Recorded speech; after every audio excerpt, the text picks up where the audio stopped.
Ya estamos en vivo. Buenas tardes a todas las personas que nos ven por medio del Facebook del Centro de Investigación y Capacitación en Administración Pública de la Universidad de Costa Rica. En este espacio estaremos conversando sobre cómo preparar a las municipalidades en la implementación del nuevo modelo de contratación pública. Las personas que serán los facilitadores de este espacio son Eduardo Rojas y Marcela Palma, a quienes les damos la bienvenida a este espacio. A manera de presentación, Eduardo Rojas es licenciado en Administración Pública, tiene una maestría en Administración de Empresas con énfasis en finanzas, también es máster en Ingeniería Industrial de la Universidad de Costa Rica y egresado del doctorado en Dirección de Empresas de la Universidad de Valencia de España. Además es especialista en contratación pública con más de 20 años de trabajar para instituciones públicas como privadas, nacionales e internacionales. Además es asesor en temas de contratación de las municipalidades y diferentes instituciones públicas. Se ha desempeñado como responsable del Departamento de Proveeduría de la Universidad de Costa Rica y del Instituto Nacional de Aprendizaje. Además es docente de la UCR, consultor e instructor de cursos de contratación administrativa, planificación estratégica, análisis administrativo, diseño de procesos y procedimientos, entre otros. Además, Ana Marcela Palma es abogada especialista en Derecho Público, egresada de la maestría en Derecho Público de la Universidad de Costa Rica, máster en Contratación Pública por la Universidad de Castilla-La Mancha en España y especialista en Contratos Públicos por la Universidad a Distancia de Madrid. También tiene más de 25 años de experiencia en materia de compras públicas, exfuncionaria pública, amplia trayectoria como asesora jurídica en instituciones como el Instituto Nacional de Aprendizaje, la Contraloría General de la República y la Superintendencia de Telecomunicaciones, como también capacitadora y facilitadora en cursos de contratación administrativa y contratación pública. Brevemente los dejaremos con los facilitadores, Eduardo y Marcela, que les estarán explicando un poco más sobre la temática de esta charla gratuita. Ok, buenas tardes. Vamos a hablar un poco sobre la necesidad de preparar a las instituciones de cara al nuevo modelo de contratación pública. Creo que no está todavía la presentación, ¿verdad, Gustavo? Ok. Bueno, como ustedes saben, ya estamos a 2 meses de haberse entrado en vigencia la nueva ley de contratación pública y esto implica no solamente una nueva norma y un nuevo reglamento, sino toda una lógica de funcionamiento distinto. O sea, hay que adecuarse a los nuevos requerimientos, que son muchísimo más, y a todas las responsabilidades que esta ley plantea. Entonces, en el CICAP hemos trabajado en un modelo para implementar dentro de las instituciones que busquen facilitar casualmente la toma de decisiones y la preparación de cara a esta nueva norma. Podemos pasar la presentación.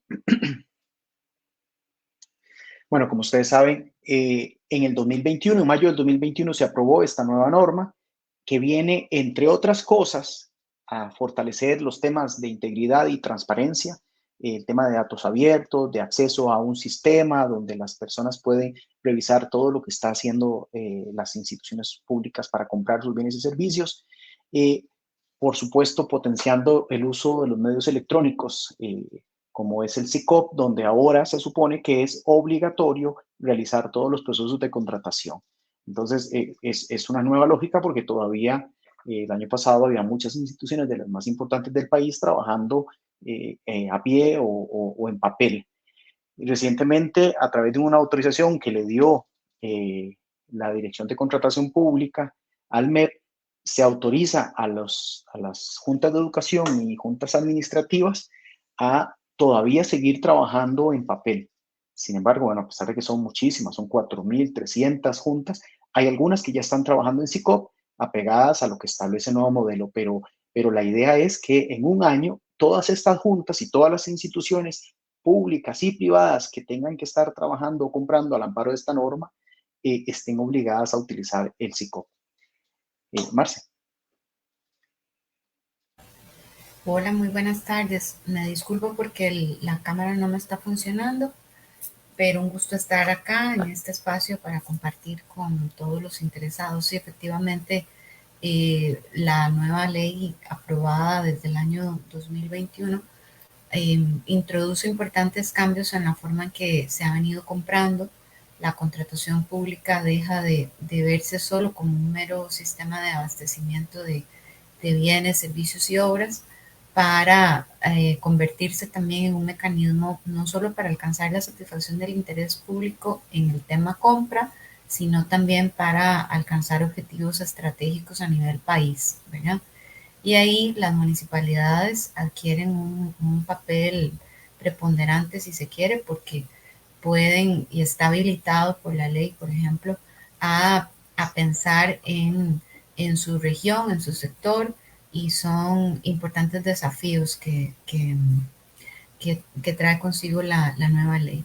Incorpora también obligaciones relacionadas con la planificación, la presupuestación, la fiscalización y el seguimiento en la ejecución de contratos, temas que ya se venían trabajando desde la ley anterior, pero que tal vez en esta los vemos como más estructurados, ¿verdad?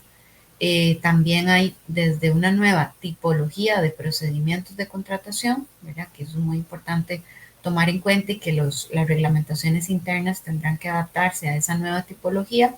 Tradicionalmente con la ley de contratación administrativa hablábamos de procedimientos ordinarios, las licitaciones públicas y el remate y los procedimientos de excepción, las contrataciones directas, pero la nueva ley cambia esa tipología, ¿verdad? Ahora hablamos de procedimientos ordinarios, hablamos de procedimientos extraordinarios como la subasta inversa electrónica o el remate y también hablamos de procedimientos especiales donde aparece con mucha importancia la urgencia, un procedimiento que antes se tramitaba ante la Contraloría y que ahora lo asume directamente la administración y se crea un nuevo catálogo de procedimientos de excepción de donde sale la contratación directa de escasa cuantía y muy importante donde salen también del escenario las contrataciones autorizadas por la Contraloría General de la República.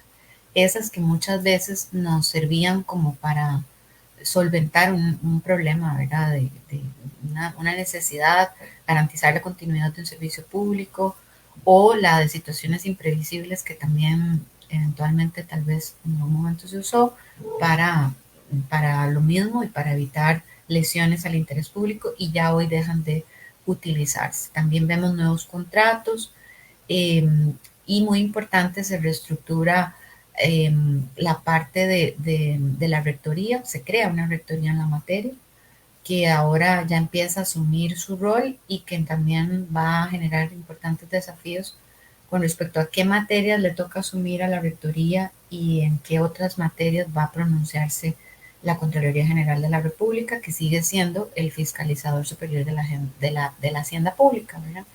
Entonces, vienen importantes desafíos, ¿verdad? Marcela, verás que casualmente en estos días, conversando con la gente del ministerio, con respecto a los tipos de procedimientos, porque ya la norma plantea unos tipos de procedimientos, como usted lo mencionó, pero estábamos acostumbrados a pedir autorización para trabajar con otros tipos de procedimientos autorizados por la Contraloría, por ejemplo, antiguamente en el 2 bis, digamos, que desaparecen en esta norma. Y ahora se habla de tipos de contrato, pero no tipos de procedimientos. Y entonces nos encontramos en una situación donde yo solo puedo hacer lo que la norma me está pidiendo y, por ejemplo, en las licitaciones precalificadas que derivaban concursos específicos entre los precalificados, en este momento nadie los está pudiendo hacer. No los están haciendo porque resulta que para eso usaban una compra directa a escasa cuantía y eso ya desapareció. Y no se puede establecer un tipo de procedimiento adecuado a eso en el SICOP porque la norma no lo permite. Entonces, por lo menos he estado Creo viendo. que ahí, sí, ahí lo que pasa es que también eso es otro tema importante. A nivel de la contratación pública electrónica, la ley también da un paso adicional porque ya ahora nos obliga en términos generales al uso de una única plataforma con un castigo jurídico, ¿verdad? La nulidad absoluta. Aunque plantea, cosa que no hacía la ley anterior obligaba al uso de SICOP, pero no tenía consecuencias el no hacerlo, como pasó con el Poder Judicial por mucho tiempo, con su propia plataforma, o la Caja también que contrataba con su propia plataforma, ¿verdad? No llegamos a ver nulidades de esos procedimientos del propio Poder Judicial, ¿verdad? Que es como un poco irónico. Sin embargo, ahora la nueva ley sí plantea, la ley anterior no tenía excepciones al no uso, digamos, para plantear el no uso del SICOP válidamente, pero pasaba. En cambio, la nueva ley sí plantea excepciones al uso de SICOP a través de la autorización de la Dirección de Contratación Pública cuando hay situaciones de caso fortuito o fuerza mayor, o procedimientos como el de la urgencia, que permite hacerlo fuera del SICOP y luego registrarlo, o la caja chica que se tramita fuera y luego se registra. Pero el avance que vemos en la contratación pública electrónica sí que requiere ajustes de la plataforma que todavía van quedándose atrás. ¿Como qué? Sí. Como este tema, digamos. Esos son procedimientos que vienen de la ley vieja, que tendrían que operativizarse con la ley nueva y que tendrían que seguir funcionando con base en el transitorio primero de la nueva ley con las reglas anteriores. Lo que pasa es que es un problema no jurídico, es un problema de plataforma. Sí, sí, sí. La Ese es plataforma no el gran permite problema. hacer eso. Ese es el gran Pero, problema. y ese y muchos otros que se están presentando, como las invitaciones de proveedor único, que se hacen, pero que hay que contestarlas fuera del SICOP. Eso es un absurdo desde todo punto de vista, partiendo del principio de transparencia. Pero entonces ahí la lección es que vamos en un proceso, ¿verdad? Vamos en un proceso donde el sistema SICOP tendrá que irse adaptando a todas esas necesidades y creo que sí es importante saber que la Dirección de Contratación Pública va tomando nota de todos esos escenarios. ¿Qué tan rápido está implementando las medidas correctivas? Pues eso no es de un día para otro, ¿verdad? Y sí que puede afectar la continuidad de los servicios o de las contrataciones, pero no es un tema jurídico, diría yo, sino es un tema de la congruencia, ¿verdad? Entre lo que dicen las normas y lo que hace la plataforma. Casualmente es cierto que no es un tema jurídico porque la norma eventualmente no hace referencia a cómo se operatizan ciertas cosas, sino es el sistema que interpreta cómo se tiene que hacer. Pero yo planteo este caso porque eh, algunas recomendaciones que se están planteando para hacer estas contrataciones que son posteriores a una precalificación es realizar una licitación reducida. Entonces, es un procedimiento que es absolutamente independiente de la licitación mayor, perdón, de la licitación inicial, sobre la cual se iban a montar todos los otros procedimientos, y se desliga, o sea, no existe una forma de ligar una cosa con la otra. Entonces, me está generando un inicio, por ejemplo, de un consecutivo, una licitación reducida, que en pocas palabras lo que era una compra directa original de una licitación, digamos, pública anterior. Entonces, pierde trazabilidad, se pierde el control y ese tipo de cosas, que son algunos de los problemas que efectivamente hacen que se pierda, digamos, ese control de los procedimientos y lógica de los procedimientos, porque he estado viendo gente que lo está promoviendo. Y hay gente que dice, yo quiero participar en esa licitación, pero obviamente hay que montarla de manera que nadie más pueda participar y solo los precalificados. Entonces, operativamente es complicado, ¿verdad? Justificarlo, pues porque no hay otra, pero es uno de los problemas que se han detectado con el uso, digamos, de los sistemas, que efectivamente es lo que estamos necesitando. El otro punto también es que esta nueva norma viene a potenciar el tema de la innovación, que efectivamente no sé cuánto tiempo vamos a durar comenzando a ver iniciativas que se inculque la innovación en los procesos de abastecimiento, solucionando problemas y no promoviendo compras específicas de cosas muy cerradas que a veces la administración cree que saber lo que necesita y entonces pide cosas que posiblemente ya están obsoletas o en desuso o no son necesariamente los bienes y servicios que mejor se adecúan a la necesidad que se pretende satisfacer. También el tema de promover la sostenibilidad social, ambiental, el tema de políticas de equidad, la protección de sectores vulnerables, y eso es un poco complicado promover, por ejemplo, en carteles, cuando a veces la gente es un poco reacia a eso, el tema de las pymes, que son empresas pequeñas, con poca experiencia, eventualmente, de cara a carteles donde se piden estados financieros sólidos, con indicadores sólidos y todo, y a veces no se puede comparar una pyme con empresas que tienen más capital y ese tipo de cosas. Y entonces uno dice, bueno, es difícil poder promover una contratación pública estratégica que fomente el desarrollo económico y social y de las pymes de cara a una serie de paradigmas que tenemos alrededor de los procesos de contratación.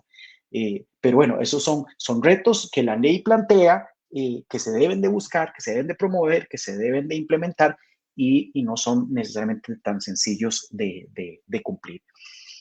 Pasemos a la siguiente Filmina, porque ¿qué es lo que estamos tratando de agarrar y meter toda una lógica de funcionamiento que plantea la ley, ¿verdad?, dentro del quehacer institucional, donde estamos acostumbrados a una lógica de pensar, a una forma de razonar los procesos de contratación, y nos dice la nueva ley en el artículo 20 que estamos buscando consolidar políticas públicas tendientes al desarrollo social equitativo nacional y local y a la promoción económica de los sectores vulnerables, a la protección del ambiente y a la innovación. ¿Cuánto ha costado introducir, por ejemplo, elementos como que el personal de la empresa oferente sea de la zona?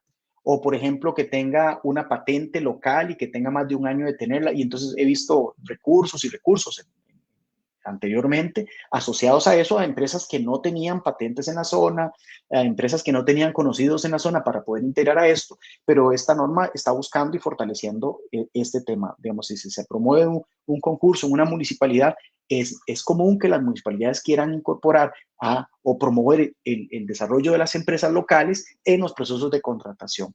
Bueno, eso es un elemento, porque también hay que ver que las empresas estén listas, tengan las condiciones para poder ofertar, pero hay una ventaja. Esta ley lo busca hacer.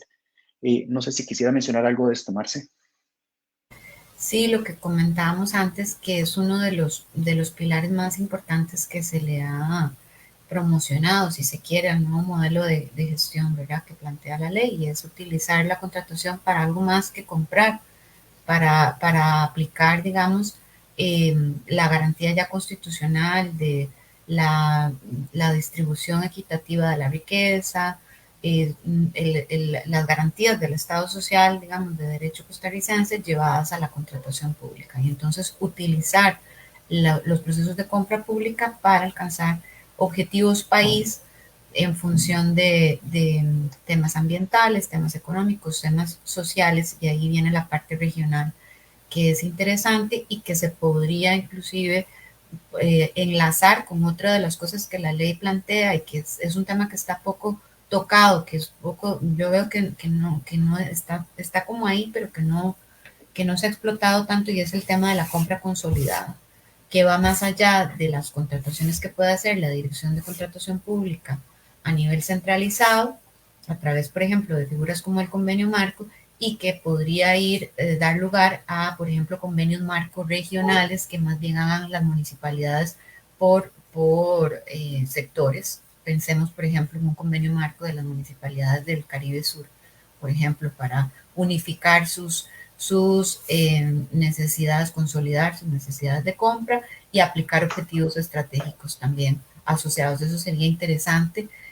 O llevarlo también a la aplicación de la contratación de innovación, de la contratación pública de innovación, con soluciones innovadoras, por ejemplo, para el tratamiento de los desechos sólidos, del agua, yo que sé, tantos objetivos que como país podemos tener visualizados y que se pueden materializar a través de los procedimientos de contratación, ¿verdad? Se nos abre un amplio espacio de desarrollo a través de las compras. Definitivamente eso que están mencionando, he estado conversando con algunas juntas de educación de la zona, digamos, de San Carlos, y todas ocupan hacer contrataciones de abastecimiento por demanda, de material de limpieza, de material de oficina, etcétera. O sea, hay una serie de necesidades que son comunes a todas las juntas. Hablemos de 4,000 juntas. Pero en este momento ya no comparten un sistema un sistema de compras, y la idea sería ideal que 10, 15, 20 o por regiones o por sectores se puedan unir y hacer una sola contratación. Incluso un de estos vi una nota de uno de los oferentes que tiene contratos en varios lugares de esta naturaleza, y mandó a decir que de ahora en adelante los pedidos los puede despachar solamente si son superiores a tanto, por el costo del envío. Entonces uno dice, bueno, es que si estuvieran comprando 10 o 20, los envíos fueran un poco más grandes y se mejoran los precios que pueden obtener estas juntas. Eso es lo que busca este tipo de normas. En este momento habría que ver de qué manera estas que están trabajando a pie lo pueden hacer, pero son los retos de poder consolidar mecanismos para aprovechar economías de escala, que es lo que también busca la contratación.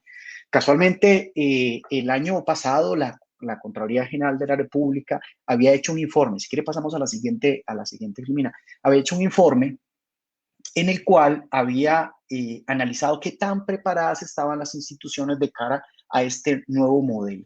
Entonces, vienen y plantean un modelo de funcionamiento para poder implementar la contratación pública que tiene 4 dimensiones, todo lo que es la estrategia, la estructura, los procesos, la información, las competencias y equipos y el liderazgo y cultura. Ellos vienen, descomponen esto en una serie de variables y comienzan a decir, bueno, ¿qué tan preparadas están las instituciones? Y una de las principales conclusiones es que nadie estaba adecuadamente preparado para poder implementar el nuevo modelo. Y lo importante es que todavía hoy están casi a como estaban hace un año.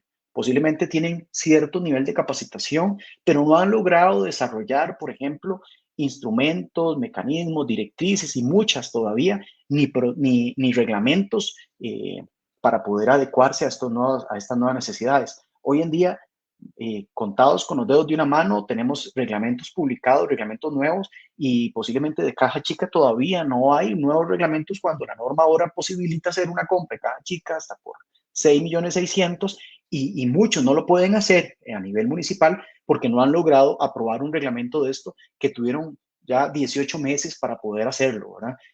Alguna de las excusas es que el reglamento salió publicado en diciembre, pero bueno, todavía hoy no tienen ningún esquema para eso. Entonces, la idea, vamos a ir explicando un poco cuál es este modelo de funcionamiento, vamos viendo cada uno de los componentes, qué es lo que plantea el componente y qué se puede hacer para poder implementar este modelo dentro de cada institución.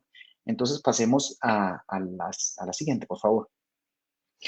El primer componente es la estrategia y la estructura, y obviamente lo que estamos buscando es alinear la estrategia institucional a la actividad contractual.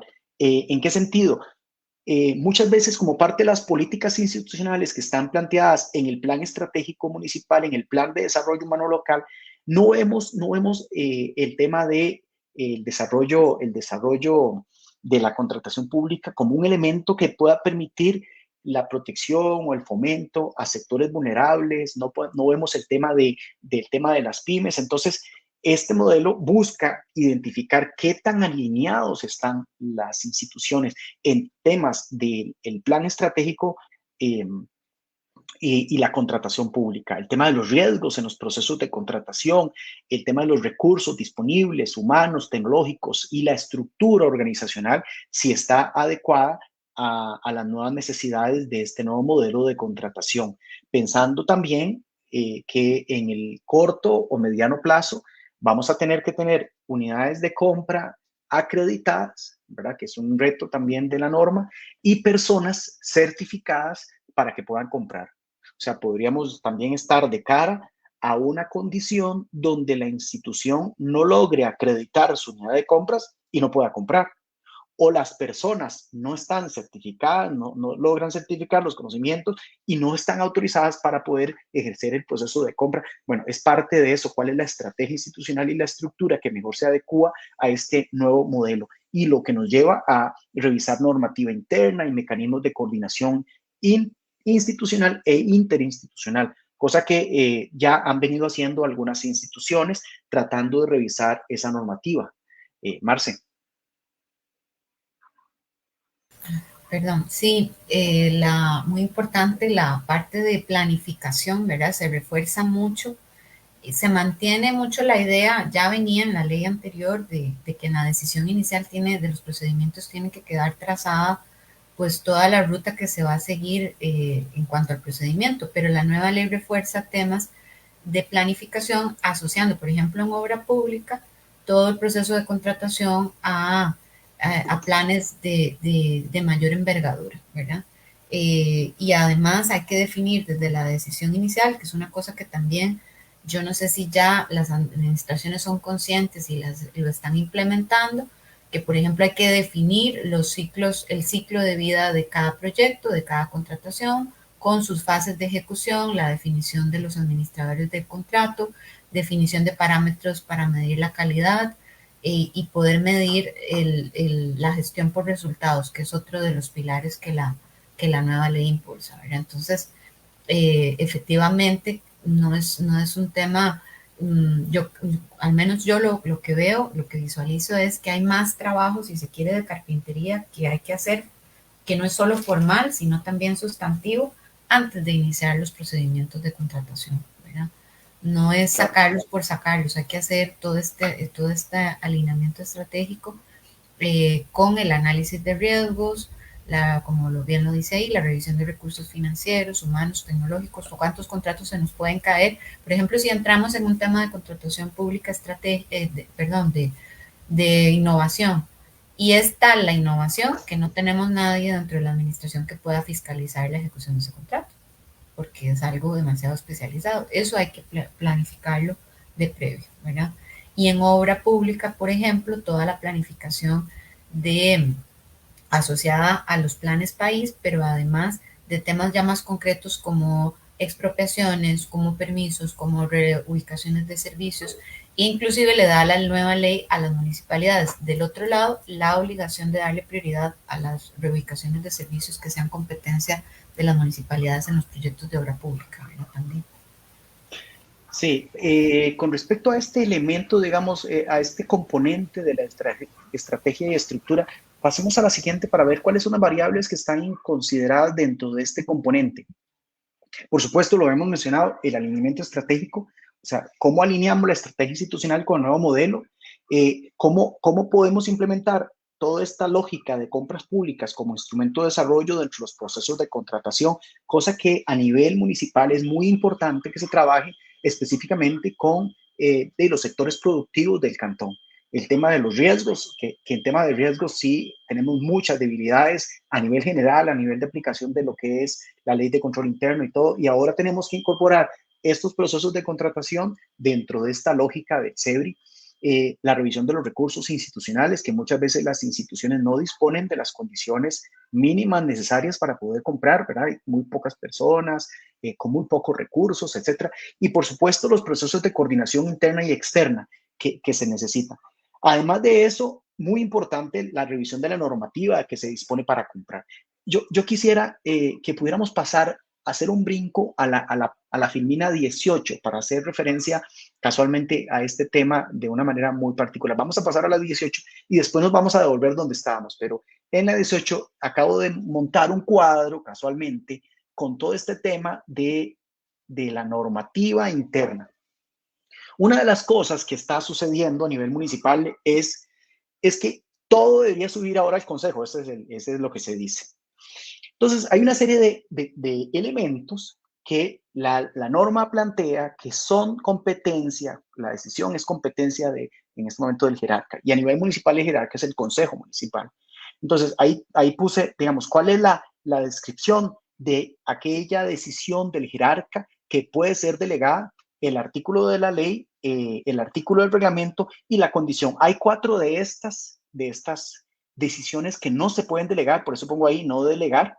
Y bueno, después, ¿qué tan frecuente o la recurrencia de estas decisiones, qué tan frecuente se toman estas decisiones y qué tan trascendentes son? Entonces, yo hago una valoración para poder decir, vean, si no tenemos todavía el reglamento de caja chica y no tenemos todavía un reglamento de compras, ¿qué le deberíamos de pedir al Consejo que por lo menos delegue mientras tanto para poder seguir operando? Porque si no, tendríamos que estar subiendo al Consejo a pedir la autorización. Entonces, todo el tema de las excepciones, de acuerdo al artículo 4 de la ley y el artículo 4 del reglamento. Y todos sabemos que de una u otra forma las excepciones son muy recurrentes en las proveedurías. Y hablamos de excepciones, por ejemplo, las contrataciones de capacitación. Entonces, puede ser que la municipalidad ocupe una capacitación y lo primero que tendría que hacer, mientras no haya una norma todavía que lo habilite, es que tiene que subir al Consejo para que la decisión inicial de esa contratación sea autorizada por el Consejo. Por eso digo, es trascendente. Sí es trascendente porque en las excepciones encontramos, ahora menos, pero encontramos las más importantes, incluso reparaciones indeterminadas y todo. Vemos como los patrocinios, que también están en la misma lista, están en el artículo 8 del reglamento. Esa es menos recurrente, pero podría ser más trascendente, porque a veces nos damos cuenta que llega el alcalde planteando una necesidad, pero él dice, esto no surge. Entonces, no es tan frecuente que llegue, pero sí es trascendente.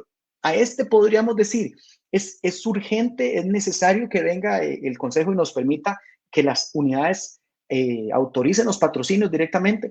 Bueno, no, por eso le doy una valoración de 14, ¿verdad? De 0 a 100, ve que la primera da 72, lo pongo en rojo, por encima de 50 los pongo en rojo, entre 25 y 50 los pongo en verde, y los que están por debajo de 25 posiblemente no son tan urgentes de pedirle al Consejo que tome acuerdos para delegar. Las otras figuras contractuales autorizadas por el artículo 7 de la ley y el 239 del reglamento, y para mí no van a ser recurrentes, eso, algunos nunca lo van a hacer, y posiblemente sean trascendentes, pero no es necesario pedir al Consejo. Las alianzas estratégicas ni recurrentes y posiblemente sí trascendentes, pero en ese momento uno puede subir al Consejo para que las autorice. Los bienes y servicios artísticos, que como excepción, esa es más o menos trascendente, pero poco recurrente. Las reparaciones indeterminadas, en este sí le doy un poco más de importancia tanto a la trascendencia como a la recurrencia. O sea, las municipalidades con tanto equipo que tiene, entonces de esta habría que tomar una decisión en general que el Consejo autorice a la administración o al alcalde específicamente para autorizar este tipo de contrataciones y por supuesto la adjudicación como lo vamos a ver más adelante. El no uso del SICOP, bueno, eso en este momento posible sea trascendente, pero eso es difícil que se dé. Iniciar procedimientos de contratación sin contenido presupuestario. No estamos acostumbrados a eso por las dificultades que antes teníamos, que había que pedirle permiso a la Contraloría, entonces lo pongo como no relevante para efectos de que el Consejo me autorice. Las contrataciones de urgencia, esas me parece que sí, tal vez no son tan recurrentes, pero son trascendentes. Entonces le pongo un 5 en recurrencia y un 10 en trascendencia y ya lo convierto en un 50. Entonces yo le debería pedir al Consejo que me autorice al alcalde a que autorice el inicio de las contrataciones de urgencia. Por eso, el otro tema, la compra y arrendamiento de bienes inmuebles, esas pues sí son relevantes, no son tan comunes, entonces por eso es que lo pongo como bajo. Y todo lo que es de aprobación de preinversión de obra pública. Aquí sí se constituye un elemento interesante porque a nivel municipal la razón de ser es mucho la obra pública y hay muchos recursos, la mayor cantidad de recursos de una municipalidad se va en esto. Entonces, ahí le digo, es un 35%, tienen que valorar si mantenemos que el Consejo esté conociendo estos estudios de preinversión o para aprobarlos o se quede a nivel del alcalde o a nivel de la unidad técnica, etcétera, etcétera. Y ahí tenemos otras decisiones como las donaciones de bienes muebles patrimoniales entre instituciones o las donaciones de bienes muebles e inmuebles entre instituciones públicas o privadas también. Que ven ustedes en este caso, esto no se puede delegar, eso está en el artículo 75 y en el 202. Después, cuando se hacen investigaciones preliminares, cuando se ha modificado más de 2 veces el cartel, bueno, y el autorizador, vamos a ver, el que decide si se inicia o no, bueno, la ley plantea que es el jerarca el que debería pedir que se inicie un proceso, una investigación preliminar. Después tenemos las modificaciones excepcionales del contrato. Esas a mí me parece que son bastante frecuentes, así como las modificaciones normales de los contratos. O sea, tanto la modificación unilateral del contrato como la modificación excepcional deberían de valorarse si eso se puede hacer desde, digamos, la administración. El tema de las sesiones, bueno, que eso es poco común. Los plazos de los contratos superiores a 4 años hasta 10 años, que se da en condiciones muy específicas. Y, por supuesto, la resolución del recurso de objeción cuando se pide que sea resuelto por el superior jerárquico. En este caso, eso no se puede delegar. Y la resolución de los recursos de revocatoria también cuando el apelante o el recurrente podría pedirle que lo resuelva el superior. Y después de ahí, están las suspensiones del plazo, la suspensión del servicio, la caducidad del contrato y el rescate del servicio. Bueno, yo creo que aquí esto es poco lo que se da y no es como tan relevante pedir al Consejo que lo delegue. Y por último, lo contemplado en el artículo 317, cuando se puede delegar el acto final también.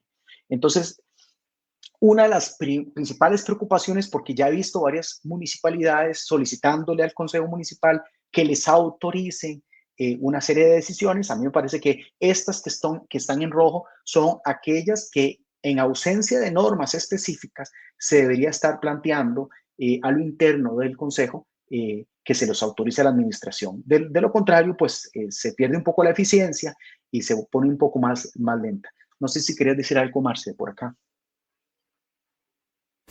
Sí, no, la importancia de valorar los riesgos, ¿verdad? Y la concurrencia de estas actuaciones para tomar la decisión de cómo delegar. La palabra delegar no me gusta porque ahí me parece que la ley, pero eso es una acotación al margen, que la ley entró en unas confusiones ahí complejas a la hora de meter a la Ley General de la Administración Pública en la delegación. Lo que importa es que al final quien tiene la competencia a nivel de la institución para emitir los reglamentos, en el caso de las municipalidades, los consejos, pues puedan definir quienes, hablemos más de definir, asumen determinadas responsabilidades en función de sus riesgos y de la concurrencia de las actuaciones, lo que supone cada riesgo. La ley plantea nuevas figuras, como por ejemplo la nueva adjudicación de un contrato de obra, que requiere hacer un mini procedimiento adicional, cuando eso pasa cuando hay un proceso de resolución de contrato iniciado por incumplimiento de un contratista, en este caso de obra pública. Al suspender el contrato, inmediatamente se puede iniciar un procedimiento de licitación menor para adjudicar lo que queda pendiente de ejecución en esa obra. Y lo mismo pasa en bienes y servicios, donde ahí no hay que hacer una nueva licitación, sino que ahí va de una vez a adjudicarse al segundo mejor oferente elegible calificado. Entonces, ese solo ejemplo nos permite ver los riesgos, ¿verdad? Hay que valorar en la nueva adjudicación de obra pública, bueno, quién debería tomar estas decisiones. Y en la adjudicación, en la nueva adjudicación de bienes y servicios, ahí posiblemente los riesgos son menores. Entonces, ese tipo de valoraciones son las que hay que hacer. Lo mismo de figuras como la caducidad, la terminación de un contrato por caducidad. Ahí hay todo un tema de responsabilidades, ¿verdad? ¿Quién deja caducar un procedimiento? No solo tiene un impacto en el procedimiento o en el contrato, sino que igualmente generará responsabilidad disciplinaria. Y entonces todas esas valoraciones hay que hacerlas a la hora de definir quién va a asumir la decisión, por ejemplo, de declarar la caducidad de un contrato por inacción de la administración o del contratista o la caducidad de un procedimiento. ¿Verdad? Son nuevos escenarios que se nos plantean con la normativa. Claro, nos podemos devolver ahora nuevamente a la página 7. Ahora vamos a ir a la filmina número 7. Anteriormente estábamos en la 6. ¿Y cuáles son las acciones específicas en este componente de estrategia y de estructura? Bueno, pues efectivamente, ¿qué se propone? Bueno, alinear, revisar todo el plan estratégico y ver cómo lo alineamos al nuevo modelo de contratación pública. ¿Qué mecanismos vamos a incorporar en los pliegos de condiciones, tanto a nivel de admisibilidad como factores de calificación para promover el desarrollo económico, social, cultural y ambiental en los procesos de contratación? ¿Qué riesgos habría que valorar entre los procesos de contratación y qué gestiones habría que hacer para controlar o mitigar esos riesgos en los procesos de contratación?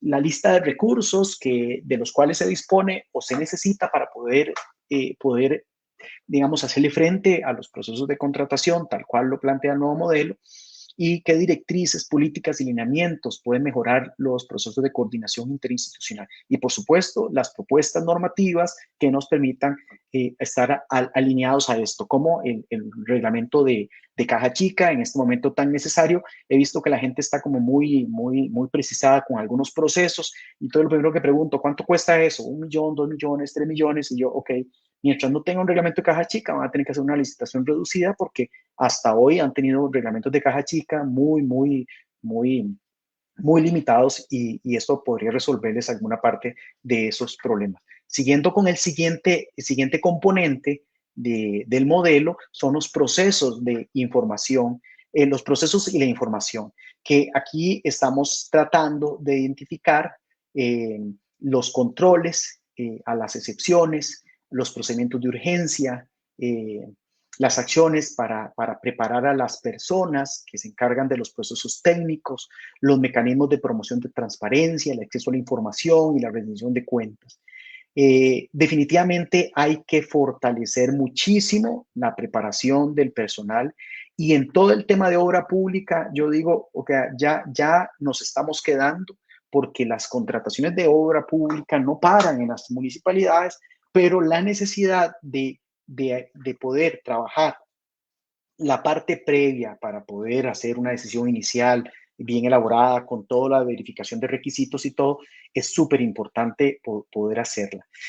Nuevamente, para adelantarme un poquito, vamos a irnos a la última filmina de esta presentación. Vamos a ir a la última filmina donde encontramos, digamos, un requerimiento que plantea el reglamento y la ley. Y es que cuando vamos a decir, y esto es parte de los procesos y la información que tiene que estar clara entre las unidades, y cuando vamos a hacer un proceso de contratación de obra pública, me dice la norma que yo tengo que escoger la modalidad de cotización o de pago y el tipo de contrato. Y entonces aquí comenzamos a valorar, dice, definamos el tipo de contrato. Bueno, puedo hacer una contratación con diseño detallado, ¿verdad? Básicamente, en estos tipos de contratos, los contratistas construyen la obra según todo el estudio y todo el diseño que hizo la municipalidad. En esto, pues muchas veces se hacen diseños que no son necesariamente los mejores, los más actuales. Incluso en obra pública se puede trabajar mucho en el tema de impactos ambientales y todo, el reciclaje de agua, la iluminación para reducir el consumo de energía eléctrica, etcétera. Pero a veces eso es un tipo de contrato que es, yo le digo, haga lo que yo diseñé como institución. Bueno, eso es un tipo de contrato. Después están lo que es de diseño y construcción, donde el oferente o el contratista en ese caso diseña, construye y eventualmente puede hasta incorporar equipamiento dentro de la obra que construya, ¿verdad?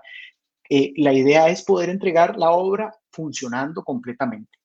El otro tema son los tipos de contratos llave en mano, ¿verdad? Ahí se diseña, se construye, se puede equipar, se instalan, se ponen en marcha la obra a partir de un anteproyecto que es como la referencia. Se supone que el contratista aquí está obligado. Vean el análisis que hay, porque si nos ponemos a decir del 100% de las obras que se hacen en el sector público, muchas son de construcción con diseño detallado.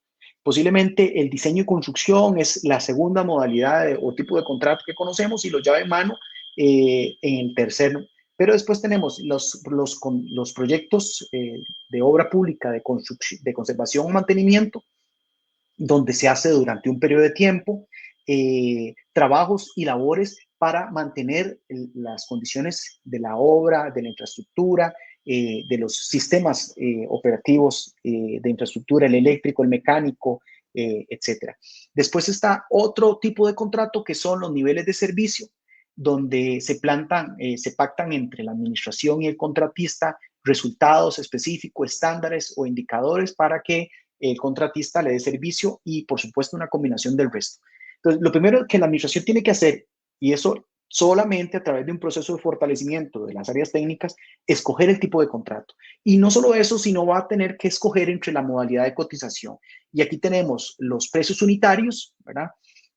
Donde la administración dice, bueno, una unidad de medida por metro o metro cúbico, perdón, por metro cuadrado de asfaltado, por metro lineal de acera o por pintura. O sea, son precios unitarios. La otra forma es una suma alzada, ¿verdad? Donde hay mucho más riesgos para los oferentes. Y por último, el costo más porcentaje, que es el menos recomendado de todos, ¿verdad? Porque al final lo que el contratista cobra es un porcentaje por la administración y por desarrollar a partir de los costos que tiene. Pero, ¿cómo se llega a determinar el tipo de contrato y la modalidad de cotización? Bueno, es que para eso hay que hacer estudios, ojo, jurídicos, técnicos y financieros y de gestión para cada tipo de contrato y cada modalidad de contratación, de manera que a través de alguna herramienta se pueda determinar cuál es la que mejor se adecúa a la necesidad de la institución. Y eso solo se puede hacer a través de preparar al personal. A hoy, creo que en esto no se está trabajando y es un reto enorme del sector municipal porque ahí es donde hay mucha obra pública. Todavía en estos días he visto gente que quiere promover concursos y yo digo, ok, comienza el concurso, pero posiblemente le va a hacer falta muchos de los estudios que se están tratando de implementar con este nuevo modelo. No sé, Marci, si quieren mencionar algo de esto. Sí, no, nuevamente ahí reforzar el tema de todos los estudios previos, toda la parte que digo yo siempre de la carpintería que debe hacer la administración antes de sacar la contratación, ¿verdad? Porque hay que hacer una serie de ¿cómo decir? De definiciones previas, no solo en cuanto a el objeto propiamente de la contratación, sino la modalidad y todos los riesgos asociados que esto puede tener. Además de que ya, por ejemplo, con respecto al tema mismo de la evaluación de las ofertas, hay una nueva complejidad que aparece ahora, que yo creo que tampoco se está siendo muy consciente de eso, y fue un cambio de última hora que se vio en los textos que circulaban del proyecto de reglamento. Finalmente, la última versión incorporó en el tema, me estoy refiriendo al tema de estudio de razonabilidad de precio, donde incorporó que las administraciones para analizar la razonabilidad de los precios ahora tienen dos condiciones que no tenían en la ley anterior. Una, que ya no tienen a mano el presupuesto detallado de los oferentes. Lo tendrán solo para el adjudicatario, ¿verdad? Con lo cual, en la fase de estudio de ofertas, ese importante instrumento en obra pública, por ejemplo, ya no estará para poder comparar los precios. Y por otro lado, que el reglamento lo obliga a las administraciones a utilizar el banco de precios del SICOP y definir en el pliego de condiciones bandas de tolerancia de lo que sería, lo que estaría dentro de esas bandas de tolerancia sería el precio razonable, y lo que esté fuera de esas bandas caería en escenarios de precio inaceptable, ruinoso, no remunerativo, excesivo, similar a lo que teníamos en el artículo 30 que está ahora en el nuevo reglamento. Entonces, ahora hay un ejercicio que hay que hacer de previo a el estudio de las ofertas. Entonces hay que hacerlo en el pliego de condiciones. El pliego de condiciones tiene que salir muy bien armado, ¿verdad? Ya no es sacar un cartel machotero, digamos, hay que hacer todo un análisis previo de un montón de elementos. Por eso es que yo digo, ya sacar un contrato, por ejemplo, de obra pública, una licitación para una obra pública, no debería ser tan rápido ni tan a la ligera, porque hay que hacer un montón de pasos previos para poder implementar con conciencia, digamos, a conciencia, como diría cumpliendo con todo lo que establece la ley y el reglamento. Y en el tema de precio, ahí tenemos además esa complejidad asociada por esa condición paralela que hay, ¿verdad? Ya no tendremos los presupuestos detallados de los oferentes, y encima la administración de antemano ha debido fijar las bandas de tolerancia de lo que va a tener como precio aceptable o precio razonable en el nuevo esquema, con la obligación generalizada de estudiar la razonabilidad de los precios en todas las contrataciones y con mayor razón en la obra pública. Entonces eso va a estar asociado al tipo de objeto de contratación, a la modalidad, todo eso, ¿verdad? Lo tiene que analizar la administración de previo, además de todo lo que mencionamos someramente antes, como plan de expropiaciones, toda la ruta crítica del proyecto, las reubicaciones, a cargo de quién van a estar esas tareas ya en la ejecución, que todo eso tiene que estar previsto desde la decisión inicial y trasladarse al pliego de condiciones. Bueno, casualmente ahora que están mencionando el tema de las bandas, alguien me preguntó ahora temprano, me puso la copia de una cláusula de un cartel que dice rangos de tolerancia, dice en seguimiento a lo dispuesto en el artículo 44 del reglamento, durante la etapa de análisis de ofertas y como parte de la razonabilidad del precio, conforme a lo indagado en el banco de precios, estudio de mercado y fuentes confiables, la administración se reserva el derecho de aplicar bandas de tolerancia superiores o inferiores a un 20% de esta contratación. O sea, eso es lo que dice el cartel. A mí me parece que ahí genera como una inseguridad jurídica porque no le están diciendo no dice nada. Nada. Realmente obviamente, no dice nada. ¿Cuál es la banda de tolerancia? Y dice, banco conforme lo indagado o sea, ellos revisaron bandas de precios, estudios de mercado y fuentes confiables. ¿Y dónde está esa información? Para poder ver si las fuentes que ellos tienen son confiables, si los precios que ellos buscaron son confiables, si para ese tipo de producto o servicio el SICOP tiene ya un banco de precios. O sea, yo digo, ¿para qué ponen esas cláusulas? También hay que tomar en cuenta que el estudio de mercado para obra pública no puede tener una vigencia mayor, si no recuerdo mal, de 6 meses, me parece. Claro. Sí, eso en el caso de la obra pública, pero yo digo, aquí hay instituciones que comienzan a hacer carteles y ven cláusulas y simplemente las meten, ¿verdad? Yo digo, sin ningún sentido, yo creo sin ninguna lógica. te soy sincera en eso, y aquí casi como en una especie de conversatorio, que eso fue un cambio de última hora, porque el pretexto del reglamento, que el proyecto que se circulaba decía que esas bandas las iba a definir la dirección de contratación. A última hora sale que eso se define en el pliego de condiciones. Y yo creo que sobre ese tema no se ha hablado mayor cosa, ni tampoco hemos visto, hasta donde yo he podido revisar, alguna disposición de la Dirección de Contratación Pública sobre eso, y eso fue como, voy a decirlo así popularmente, como un gol que entró ahí en último minuto, ¿verdad? Entonces, ¿cómo se instrumentaliza eso? ¿Cómo se lleva? Inclusive para la gente, yo también alerto a la gente del sector privado, sean conscientes que sobre esas bandas les van a analizar la razonabilidad de precio. O sea, tienen que revisar eso antes, porque si hay que objetar, hay que pedir aclaración, hay que hacerlo oportunamente, porque si no, luego el pliego se fue así y con los vacíos y todo, así seguirá el concurso, ¿verdad? Salvo que hubiera una nulidad de la Sí. cláusula. Pero son temas en donde son aspectos muy relevantes del análisis de las ofertas, por ejemplo, que poco se han comentado. ¿Verdad? Vea, Y Marcela, como para llamar la atención sobre eso. están pasando cosas que a mí me asustan. Si me asustaban antes con la ley de contrato administrativo que tenía tantos años, ahora que la ley, la gente, como dice, no tiene ni temor de Dios, sacar una licitación hoy en día de obra pública, yo digo, persínela porque eso no va a caerse, eso se va a caer si realmente la gente supiera sobre el tema. Bueno, Víctor Manuel Ortega escribe, dice, esta capacitación debe llegar a los comités de deportes. La municipalidad debe incluir estos órganos. Vea, voy a contar una cosa, Víctor. La semana pasada estaba viendo que salió una licitación, una contratación para unos proyectos en una municipalidad, en un comité de deportes, casualmente, una licitación reducida. Y yo, bueno, obviamente tenía unas cláusulas que son completamente innecesarias. Entonces yo quería objetar el cartel, entré al SICOP y no permitía el recurso de objeción, Marce. O sea, no lo permitía. Sí, Entonces yo digo, o sea, como la gente cree que todavía está con una compra de escasa cuantía, simplemente se decide que y no. yo siempre digo una cosa, porque la gente, además, como nosotros asesoramos tanto el sector público, pero también el sector privado, en el sector privado a veces hay una frustración terrible. ¿Qué hago? ¿Quién me resuelve esto? ¿Cómo? ¿Verdad? La ley dice mucho, pero luego a la hora de la hora, sino de ahí el tema también de la profesionalización, que es muy importante abordarla, que eso es un tema que la Universidad de Costa Rica ya también está trabajando a través del CICAP, de la Escuela de Administración Pública, para apoyar en eso, porque de nada sirven las normas si no las sabemos aplicar y si están ahí y no se cumplen, ¿verdad?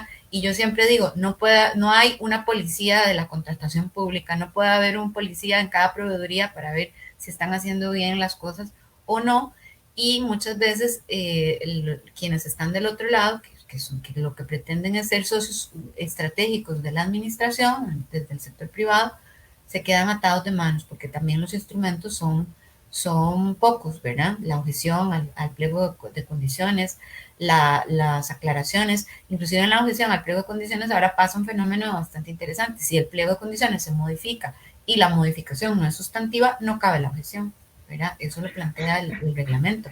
¿Quién califica que aquello es sustantivo o no? Puede que se saque, por ejemplo, un rango, una medida de una pantalla y se cambie la pantalla, la medida de la pantalla de la computadora portátil, y eso alguien dirá, eso no es sustantivo porque sigue siendo una computadora lo que se va a comprar, y eso se cambió sin ninguna justificación, dependiendo del tipo de procedimiento puede publicarse hasta el día antes y ahí no cabe objeción, ¿verdad? Y dejó por fuera a ese tipo de cosas pueden pasar y son detalles que tal vez todavía no se están haciendo evidentes hasta un tiempo adelante. Yo lamentablemente tengo que retirarme. Marcia, antes de que te vayas, quería contarte algo quería contarte, porque yo creo que no te lo habían contado.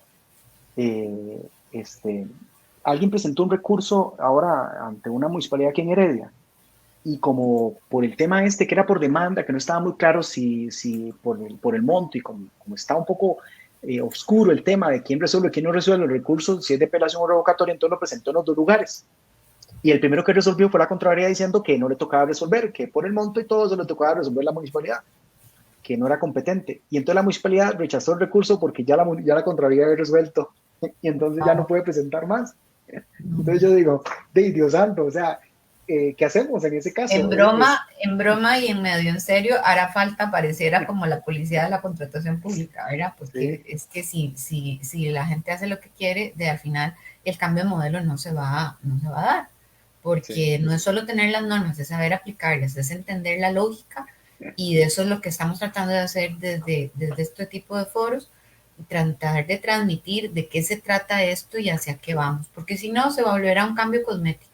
Cambiamos los así es. nombres de los procedimientos, cambiamos algunas cosas, pero seguimos haciendo todo igual. Entonces, toda aquella promoción que se le hizo, un cambio de modelo y todo, que fuimos conscientes nosotros, desde acá también abrimos un foro donde participó la entonces presidenta de la comisión especial que en la Asamblea Legislativa llevaba este tema, y tanto que se impulsaba, la Contraloría General ha defendido mucho la aplicación de la nueva ley. Pero si no hay un cambio de mentalidad también en el funcionario que aplica y no hay capacitación, se trabaja la profesionalización, la ley solita no va a poder, ¿verdad? Y el reglamento. De mi parte ha sido un Sí, gusto, me tengo que retirar. Muchas ok, gracias por el espacio y quedo a gracias, la orden. Marce, gracias. Saludos.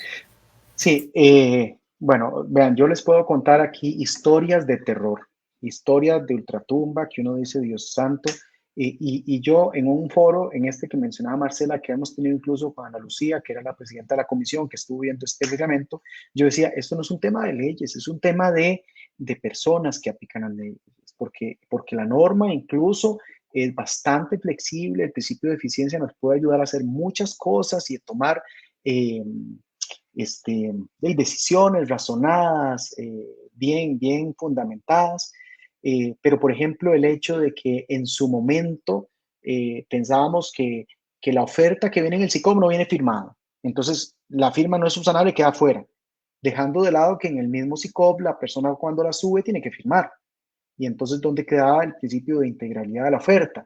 No, y muchas instituciones, porque se supone que la oferta, yo no sé qué entiende por oferta, porque la oferta es todo, no venía firmada. Entonces, la gente no sé si actúa, eh, bueno, no sé si por desconocimiento, por el miedo, pero por eso esta ley plantea, y lo ven ustedes acá, trabajar en el fortalecimiento de las áreas técnicas, de las que hacen estudios de ofertas para poder mejorar, ¿verdad? Entonces, revisamos dentro de este segundo componente, que son los procesos y la información, qué es la idea? Identificar cómo están los procesos, ¿verdad? De contratación, cómo se llevan a cabo, quién toma las decisiones, dónde se pueden tomar las decisiones de manera diferente y yéndonos al tema de quién decide y si se puede delegar esa decisión de manera tal de darle fluidez a los procesos de contratación. Pensando incluso que hoy ya no se le pide permiso a la Contraloría para nada. Todo queda dentro de la administración. Entonces, incluso hay que ver si lo dejamos donde el alcalde, hay que ver si lo dejamos donde el director o hay que ver si lo bajamos a otros niveles. Pero eso es súper importante. Ver qué tanto y participan y qué tan involucrados están los diferentes participantes en los procesos de toma de decisiones, ¿verdad? Por supuesto, el tema de la caducidad, que les puedo asegurar que si hoy existiera la figura, muchos contratos que están ahí vivos, porque hay órdenes de compra abiertas que se arrastran por años, ya deberían de caducar, ¿verdad? Pues esa es una de las innovaciones en la ley que me parece que era relevante considerarla. El tema de las modificaciones contractuales, ¿verdad? Que lo limitaron un poco, por supuesto, y poder llegar a un 50% no es tan fácil ahora. Lo que son prácticas de transparencia, por supuesto, los criterios de selección de los operentes y cómo están trabajando las áreas técnicas. Todo eso en los procesos de información. ¿Qué es lo que se puede hacer para mejorar en todo eso? Pasamos a la siguiente filmina. Aquí sería a la 10, por favor. En la 10, pues, ¿qué se busca dentro del modelo? Una vez que uno hace un diagnóstico, deberíamos de estar mejorando los procedimientos de contratación. O sea, dejando claro cómo se aplica una multa, dejando claro cómo se aplica una cláusula penal, dejando claro cómo se recibe un recurso contra la aplicación de una multa, dejando claro, por supuesto, cómo hacemos la ejecución de una garantía de cumplimiento.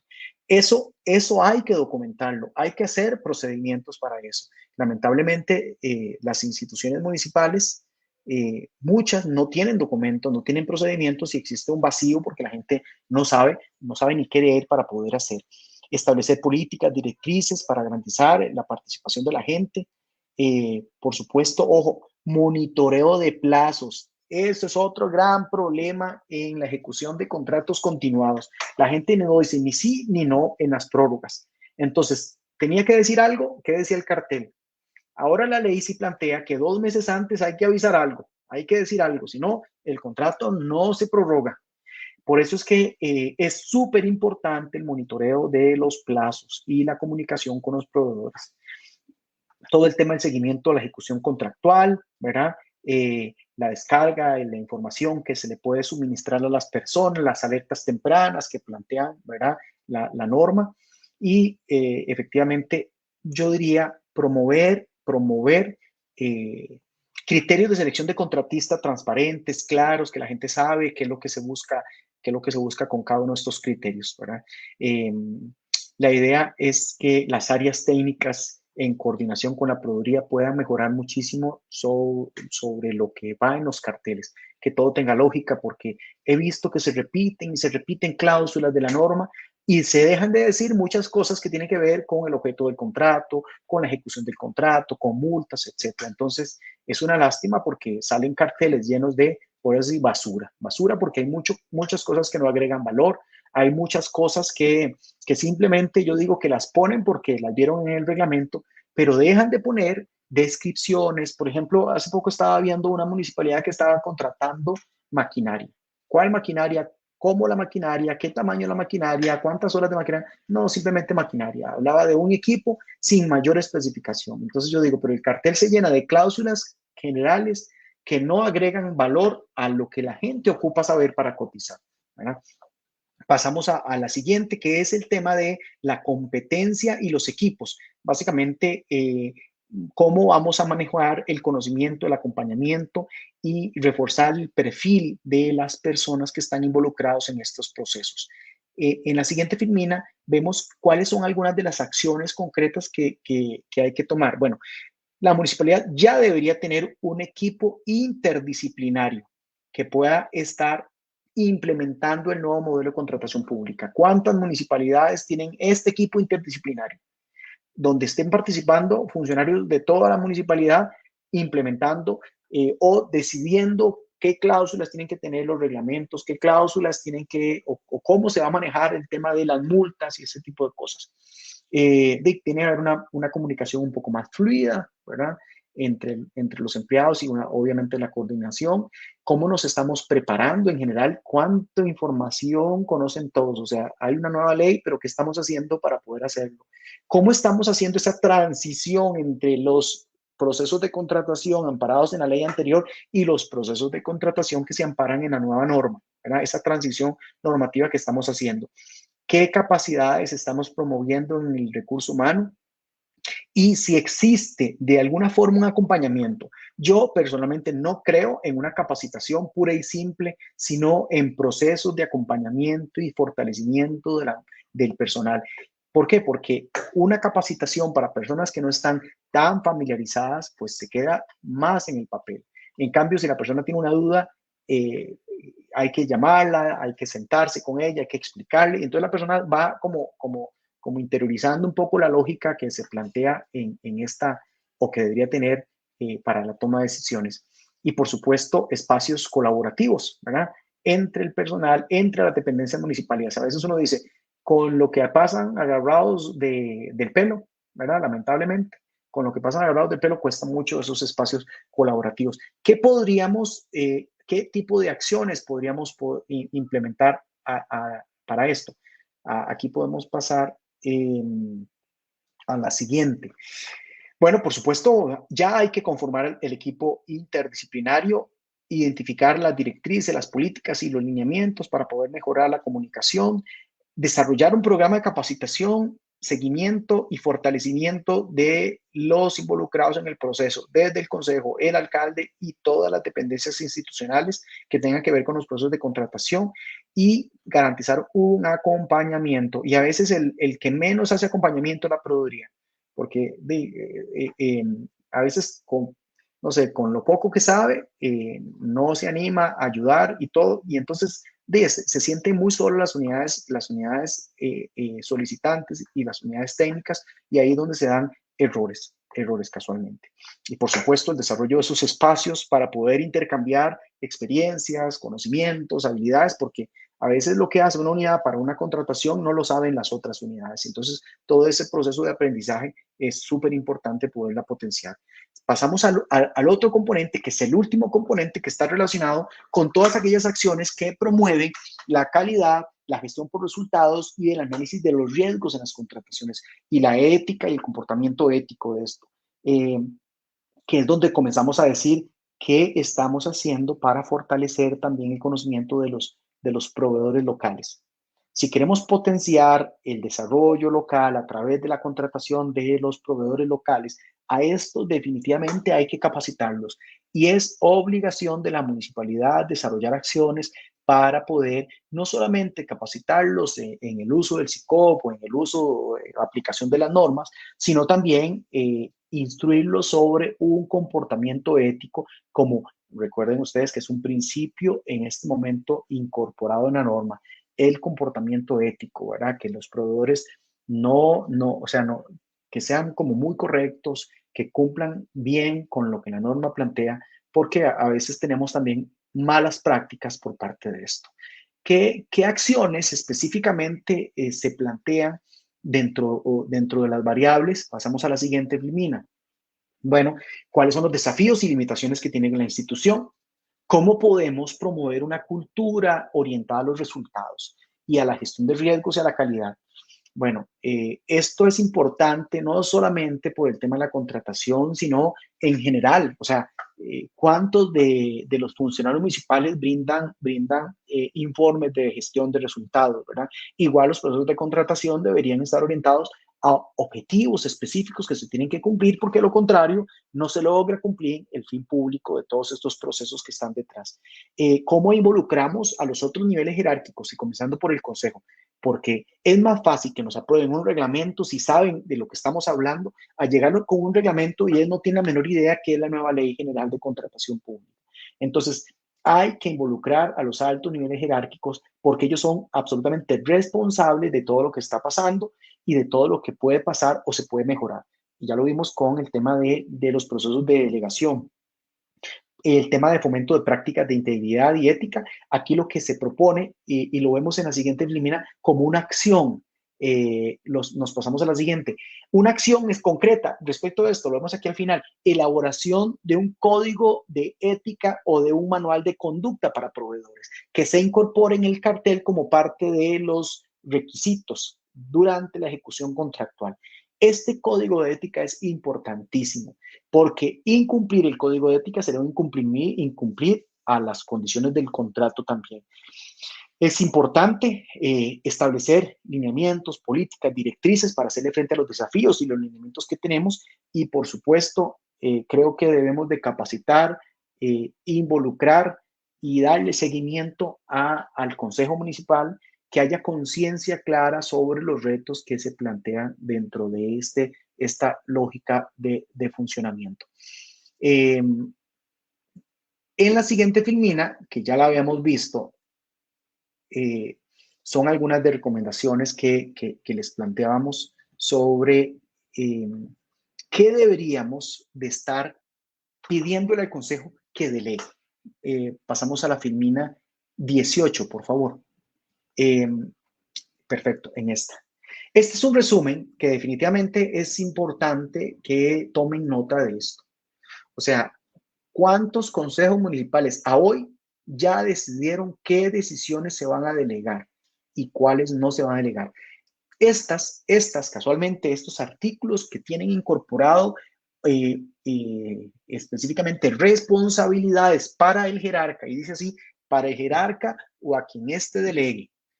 Obviamente dentro de los reglamentos hay que verificar que todos estos procesos de delegación están, porque después no nos damos cuenta y no pudo haber sido aprobado por el alcalde, o no pudo haber sido aprobado por la Procuraduría o por la unidad de usuario una cierta decisión, y tuvo que haber sido aprobado por el Consejo, y podríamos estar de cara a una contratación irregular porque no tiene una aprobación que corresponde. Entonces, estos son algunos de los artículos, bueno, son todos los artículos que de una u otra forma indican que la decisión recae sobre el jerarca o quien este delegue, con la excepción, casualmente, esas que menciono yo aquí, que son 4 específicamente, que no se pueden delegar, que no se pueden trasladar a terceros. Básicamente, esas son algunas de las cosas que queríamos comentar en esta tarde, invitándolos casualmente a que analicemos la situación actual en la cual estamos, en realidad, qué tan preparados estemos en la implementación de este nuevo modelo y qué cosas tendríamos que estar revisando a lo interno para poder mejorar e implementar adecuadamente, de manera eficaz y garantizar que sea eficiente los procesos de contratación de conformidad con la nueva ley de contratación pública. Gustavo. Muchas gracias, Eduardo, y a Marcela, que nos estuvieron acompañando en este espacio. De momento no tenemos ninguna pregunta en los comentarios, solamente la valoración que hizo Víctor, pero ya Eduardo la pudo desarrollar un poco en la presentación. Entonces, en ese caso, solamente agradecerle a las personas que nos siguieron por el Facebook Live, y también a las personas que fueron facilitadoras. De parte del CICAP de la Universidad de Costa Rica, les agradecemos la atención y esperamos que este espacio haya sido de mucho provecho y que tengan una linda tarde. Únicamente para mencionarles, nos pueden contactar en caso de que tengan alguna duda específica por medio del 2511-3751 o también por el correo asesoría.tecnica@ucr.ac.cr. Muchas gracias. Hasta luego, que estén bien.